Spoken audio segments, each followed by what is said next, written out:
Jesus está dizendo: vai primeiramente, pode ir para o barco, e depois eu vou. Ou seja, você vai começar já a entender por causa da leitura do texto. Não vai importar a forma, ele disse que vai. Preste bem atenção no que Jesus diz. Pequenos detalhes que a gente deixa passar o que Jesus fala com a gente. Às vezes na nossa vida, pequenos detalhes a gente deixa passar, como os discípulos vai deixar passar. Quando ele olha para os discípulos, diz: vai na frente, depois eu vou. E eles vão esquecer que Jesus disse que ele ia. Eles vão esquecer que o próprio Jesus falou: olha, pode ir primeiro, depois eu vou. A Bíblia diz que eles vão para o barco, e quando eles vão para o barco, o vento soprava ao contrário. E quando os ventos sopram ao contrário, pega o barco, tira da beira da praia, tira ali da beira, ou seja, de terra firme, e começa a levar para o meio do mar, por causa que os ventos eram fortes. Enquanto isso, Jesus está lá despedindo a multidão, orientando, ensinando e despedindo. A multidão já está para ir embora, e o barco só está ficando cada vez mais longe. O barco cada vez está ficando mais longe da terra firme, da praia, da onde os discípulos estavam com Jesus. E logo Jesus despede a multidões.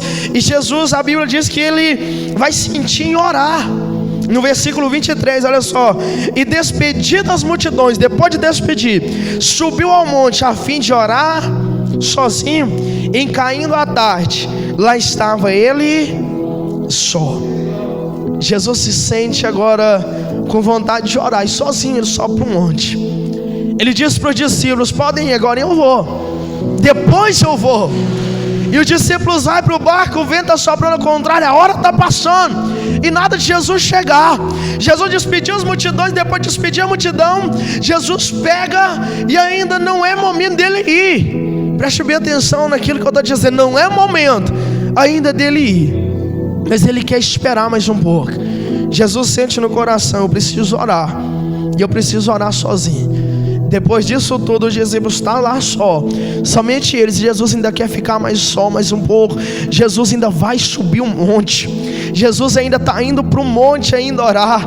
Jesus sobe o monte para orar. Enquanto isso, a hora está passando, o tempo está passando. Os discípulos já devem estar pensando o que fazer, porque o barco já não está mais perto da terra firme, já não está. Mas ele é a resposta, e pode acontecer o que for lá. Ele controla a situação. Jesus, ele é o dono de tudo e de todos. Ele sobe no monte, pode acontecer o que for, pode vir o que for contra ele. Ele sabe controlar e mudar. Mas vamos pensar em os discípulos sozinhos no meio do mar, longe da terra firme. Eles só, o que eles podem fazer? Nós entendemos que eles, como seres humanos, eles não poderiam fazer nada. Eu preciso entender uma coisa: meu barco não pode ficar Jesus de fora. A minha vida não pode ficar Jesus de fora, porque se Jesus está fora do meu barco, ele continua sendo Deus. Mas que é o meu barco sem Jesus? Jesus fora do meu barco, ele continua sendo Deus poderoso, exaltado, dono da glória e da honra, de todo louvor. Mas que é o meu barco sem estar Jesus nele? Em outras palavras, que é a minha casa, a minha família sem Jesus está no controle? O que é a minha casa se eu não entregar nas mãos do Senhor? A Bíblia diz que ele estava só no monte, e os discípulos estavam só no meio do mar. Mas nós entendemos, como ser humano, os discípulos não podem fazer nada, mas Jesus por si só pode fazer tudo. Nós entendemos que nós que precisamos da presença de Deus no nosso barco. Pastor, que barco é esse? O Senhor está dizendo: a nossa vida, a nossa família, a nossa casa. Cada dia que passar, amados, não é eu dizer para o Senhor hoje, olhar para Ele e dizer: Senhor, entra no meu barco. Mas tem passado já dias e eu já não falei mais para o Senhor. Às vezes eu pratiquei algo que está colocando o Senhor fora do meu barco, e não tem chamado Ele de volta, não tem caçado algo para me consertar, para trazer Ele de volta, ou fazer algo para Ele continuar no meu barco. Às vezes agindo sem sabedoria, e não estou percebendo que Jesus está saindo do meu barco. E às vezes eu esqueço de chamar o Senhor para o meu barco, de buscar Ele, de voltar ao arrependimento, de olhar para o Senhor e dizer: Pai, me perdoa, toma o controle de tudo, me ensina, me dá sabedoria para agir, me dá sabedoria para falar. Senhor, age na frente. As atitudes que eu tomar, o que eu falar, seja o Senhor falando. O que eu fazer, seja o Senhor fazendo na minha vida. Diga glória a Deus. É eu colocar Jesus de volta no meu barco. Diga glória a Deus.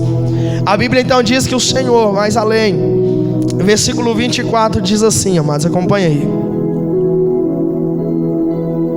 Entretanto o barco já estava longe, e a muitos estádios da terra, açoitado pelas ondas, porque o vento era ao contrário.